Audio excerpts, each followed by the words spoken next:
connaissez bien entendu les frais de remise en état, aussi appelés FRE. Alors, les frais de remise en état se montent généralement entre 800 et 900 euros, mais peuvent très facilement se monter à 1500 ou 2000 euros supplémentaires. On parle bien entendu ici de charges qui n'ont pas été prévues, qui n'ont pas été budgétisées. Cela provient très généralement d'un manque de soins qui est apporté par le conducteur au véhicule. Alors évidemment, on peut se dire, avant de restituer le véhicule, je vais procéder à des remises en état pour éviter ces fameuses facturations.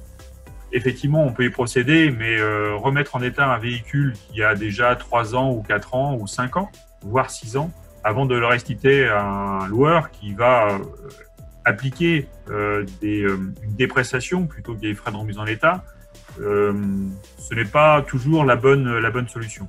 La bonne pratique pour nous, c'est surtout d'éviter la première rayure.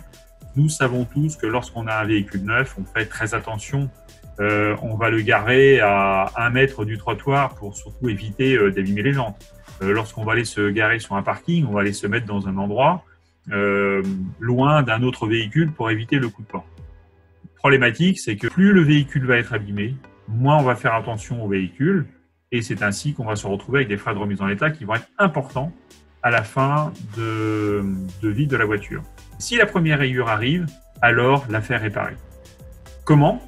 Il faut simplement faire évaluer régulièrement l'état du véhicule, un état carrosserie qui va être fait. Et s'il y a un mauvais état du véhicule, alors demandez au collaborateur d'aller immédiatement le faire réparer. Évidemment, bien faire attention à avoir des contrats ou des relations avec des carrosseries qui vont apporter des tarifs mesurés et puis qui pourront aussi éventuellement vous prêter un véhicule lors de la réparation.